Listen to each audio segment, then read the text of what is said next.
How's it going, guys? Dynamite here, coming to you as always from the Digital Warfare 24/7 forums, and boy do I have a game for you guys today. This is not going to be my gameplay, actually. It is going to be gameplay that my good buddy Trust and Truth was so kind enough to let me use of his. Now, Trust and Truth is going to be playing some multi-team on Hydro, one of the new DLC maps, and he is going to be on a 3-man team with his brother My Redemption and his good buddy Bo Jiggity. Now, this, as you guys can see from the title, is going to be a 100 plus gameplay. Specifically, his score is going to end up being 102 and 1, 102 kill death ratio, 58 gun streak. This guy is an absolute monster, and he is absolutely on fire this game. So what I'm going to try to do is I'm going to try to talk a little bit about his tactics, sort of do an analysis from my point of view about what I think he does that allows him to put up scores like this, and what sort of conditions maybe allow him to put up scores like this. So going right in, the first thing I want to talk about a little bit is going to be his class. Now you can see here that Truth is rocking the MSMC. He's got that new graffiti camo on there, and he's also using a pretty funny custom emblem of Arthur. I remember that show from back in the day, but I don't want to get sidetracked. The MSMC is obviously one of the top tier weapons. It's favored by many pros, has a very fast time to kill, long range. Even after the last patch, it still has fairly controllable recoil, and it's going to be very much at home on Hydro, which features a lot of these closer sight lines, as you see him doing some work right there on the hardpoint. Now, for his perks, Truth is going to be rocking Hardline first of all, and Hardline is a really good perk to run to get 100 plus, I think, because you're basically fighting the clock the entire time. So the faster you're able to put up those kill streaks, the better your chances are going to be, obviously, of getting that 100 plus. Now, in addition to Hardline in that first tier, he's running Ghost, and then in the second tier he's running Cold-Blooded. So this is definitely a stealth combo. I talked to Truth a little bit about this. He said that it is his stealth SMG class, and stealth in an objective game mode is not something that I'm used to seeing that much, but I can understand, based on Truth's play, which I'll talk about a little bit later, his play style, exactly how that's going to work for him. So he's going with a stealth loadout instead of a loadout that's going to allow him to just, sit on objectives constantly the entire time. In his third perk slot, he's going to be running Extreme Conditioning, and this is a pretty interesting choice for me as someone that almost always runs Dexterity. But I'll talk a little bit later about why I think maybe that is a good choice to not use Dexterity. But as far as why he's using Extreme Conditioning, one thing I really like about his play in this game is he seems like he is always on the move to try to get a more advantageous position to engage from. So Extreme Conditioning is going to let him wheel and deal around the map, get behind their spawns, get up in their spawns when he wants to.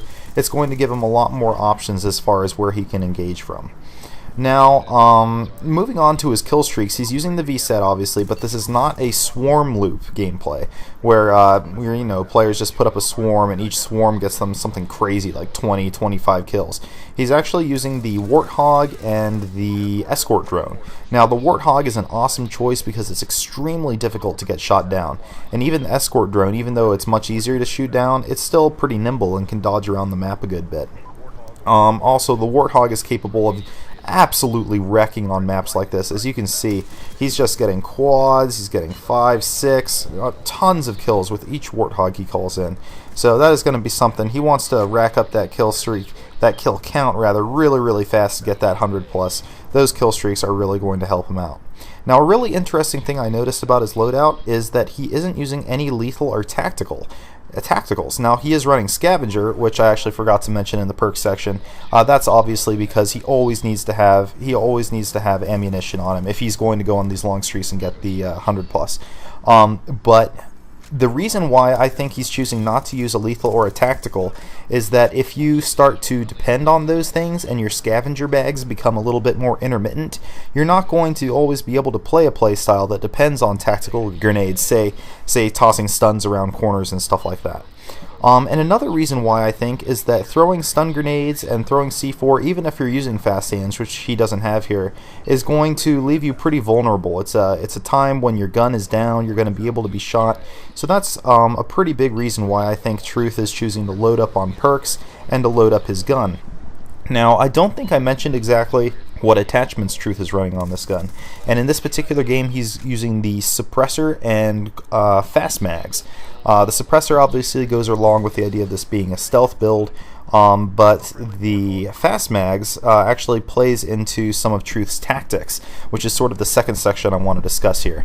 Now, one thing I've noticed about Truth's play in this game is that he always has bullets in the magazine ready to go.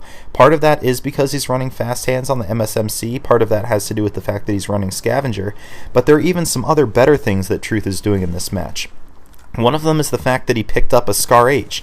Now, obviously, picking up his secondary weapon is going to be really good because you can swap quickly between the weapon that you started with and the weapon you picked up instead of reloading, and this is going to give you more options when you're up against an enemy team spawn and there are a lot of enemies to engage, as you can see Truth is doing here.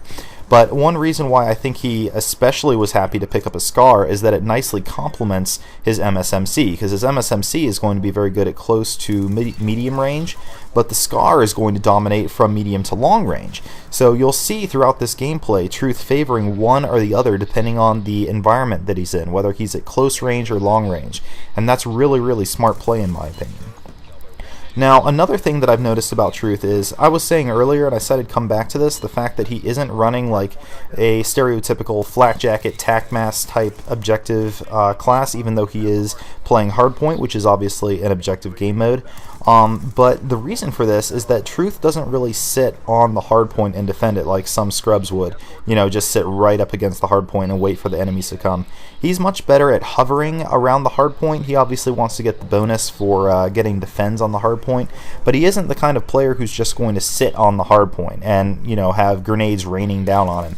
He hovers around and he picks off players in their spawn, and he uses extreme conditioning to get around the back of their spawn.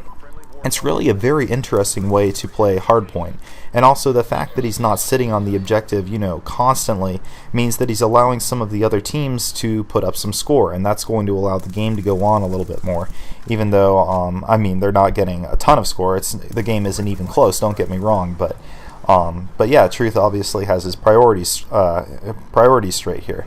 Now, another thing, I talked about this a little bit earlier, is that he uses his mobility to dictate where his engagements happen. So if he doesn't feel like he's in an advantageous position to engage a group of enemies, you'll see in this gameplay he just runs around some cover, he gets out of there, and then he either calls in a kill streak or calls out to his teammates, or he doubles back once he's in a better situation.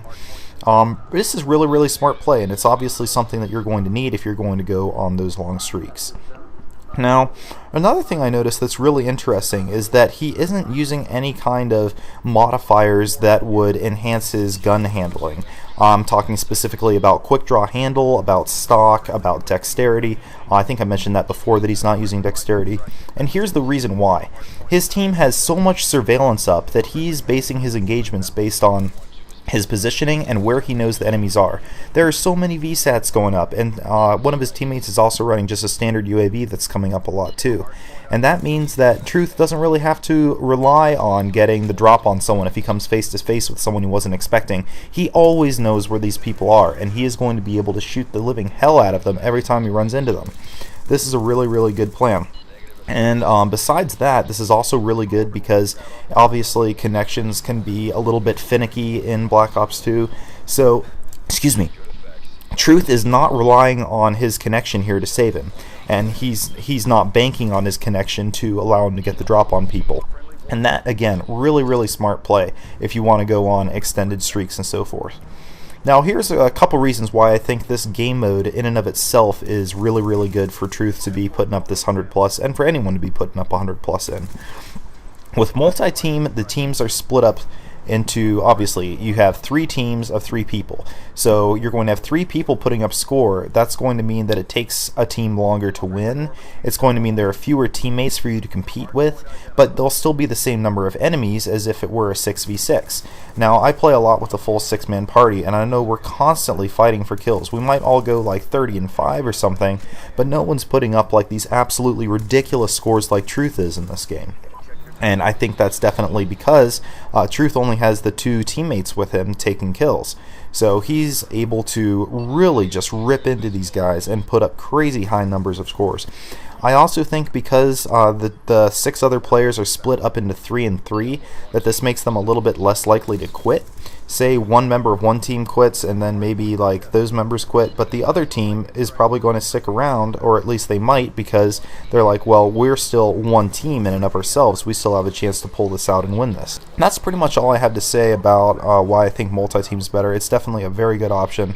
And finally, guys, you're going to need good teammates, and you're going to need really bad enemies to get scores like this. Still, though, I don't mean to take anything away from Truth. Absolutely fantastic gameplay. I'm always happy when I get to team with this guy. Keep it up, Truth, and I'm out.